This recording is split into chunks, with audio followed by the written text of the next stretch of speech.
ચાલો વિદ્યાર્થી મિત્રો, ધોરણ 9 ગણિત પ્રકરણ 11 પૃષ્ઠફળ અને ઘનફળ સ્વાધ્યાય 11.4 ની અંદર એક દાખલો આપણે જોઈએ. હવે જોશું આપણે દાખલા નંબર 2 મિત્રો. તો એની રકમ વાંચીએ તો આપેલા વ્યાસવાળા નક્કર ગોળા દ્વારા વિસ્થાપિત થતા પાણીનું કદ શોધો. પાણીનું કદ મેળવવાનું છે એટલે ઘનફળ જ હોય, યાદ પણ રાખજો. કોનું ઘનફળ મેળવવાનું છે એ આપણે તરત રકમ વાંચીએ તા ખબર પડી જાય. ગોળાનું ઘનફળ મેળવવાનું છે.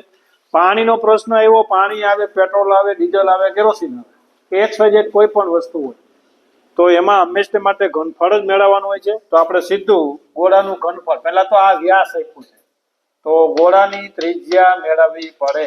તો ગોળાની ત્રિજ્યા બરાબર વ્યાસ ભાગ્યા 2, આ ખબર હોવી જોઈએ આપણે. તો વ્યાસ આપણે આપ્યો છે મિત્રો 28 સેન્ટીમીટર, એટલે કે 14 સેન્ટીમીટર ત્રિજ્યા મળશે. 28 ભાગ્યા 2 સીધું જો તમે કરી નાખો દાખલો તો તમારો દાખલાનો જવાબ આવે નહીં. તો ગોળાનું ઘનફળ બરાબર, એનું સૂત્ર છે 4/3 પાઈ આર ઘન. 4/3 પાઈ આર ઘન. પાઈ ની કિંમત 22/7, 3.14 નથી કીધું આપણે, એટલે 22/7.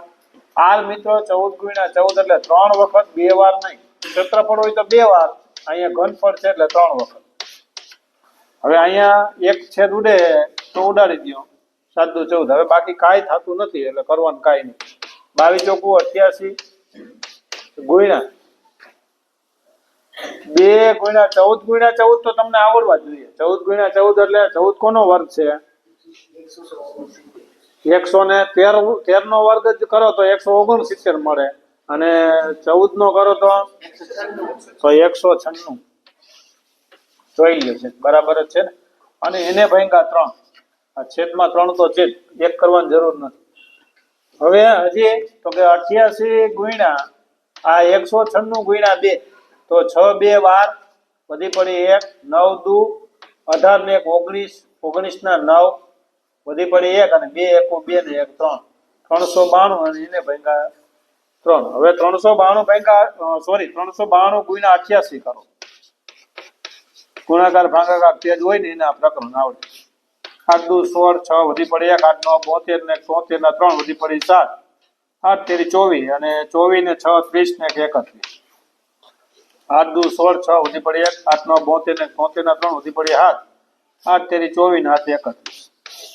આ 6 6 ને 3 9, 3 ને 1 4, અહીંયા 4 ને અહીંયા 3, એટલે 34496. 34496 ભાગ્યા 3. હવે મિત્રો જે આવશે એને ભાગાકાર પાછા 3 વડે ભાગાકાર કરવાનું છે. તો ચાલો 34496 અને એને ભાગ્યા 3.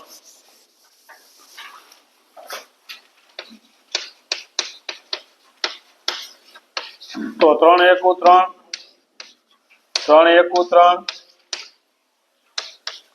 3 4 12, 3 9 27, 3 8 24. હવે મિશ્ર સંખ્યાની અંદર કરવું હોય, બરોબર છે, તો આ 2 ભાગ્યા 3 પેલા કરી નાખવાના. તો કોનું ઘનફળ? તો કે ગોળાનું ઘનફળ બરાબર મિશ્ર સંખ્યાની અંદર કરવું હોય તો 2 ભાગ્યા 3, તો કેટલા? તો કે 11,498.2/3. સેમી હોય તો સેમી, અને મીટર હોય તો મીટર. સેમી ઘન, સેમી ઘન. ચલો મિત્રો જોઈએ બીજું પેટા. તો મને 0.21 મીટર આપ્યું છે, પણ જોજો વ્યાસ આપ્યો તો આપણે એની ત્રિજ્યા તો કરવી જ પડશે. તો ગોળાની ત્રિજ્યા બરાબર વ્યાસ ભાગ્યા 2, એટલે કે વ્યાસ 0.21/2. વ્યાસ 0.21 આપ્યા. હવે 0.21 છે ને પોઈન્ટ કાપો એટલે છેદમાં 100 કરવા પડે મિત્રો. તો 21 ભાગ્યા 200, 21 ભાગ્યા આ ત્રિજ્યા મળી. જોજો તમે, કારણ કે 100 ગુણ્યા 2 એટલે 200. પછી આપણે જરૂર પડશે તો અલગ કરશું. ચલો ગોળાનું ઘનફળ બરાબર સૂત્ર એક જ, 4/3 પાઈ આર ઘન. 4/3 પાઈ ની કિંમત 22/7.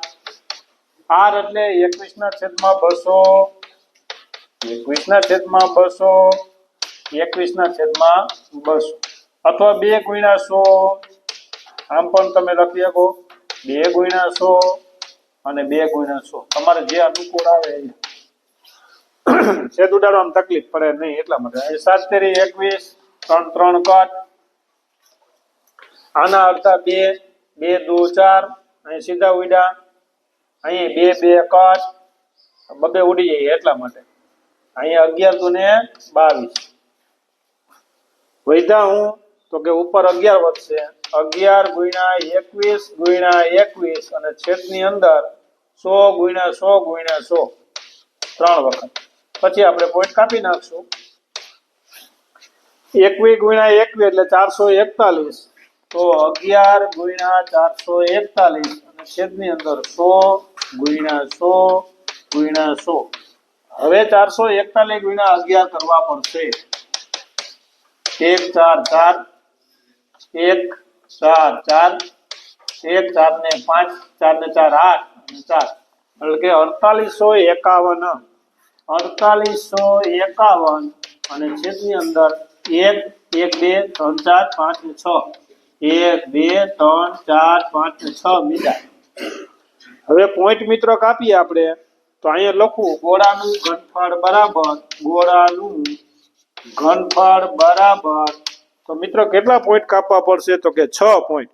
તો આપણી પાસે તો 1 2 3 ને 4 છે તો હજી ક્યાં લેવા જવા તો 0 મૂકવો પડશે 0 0 તો 0.00 2 જીરા અને 4 આ એટલે 6 પોઈન્ટ થઈ ગયા 4851 1 2 3 4 એટલે કે 1 2 3 4 5 6 0.004 મીટર ઘન.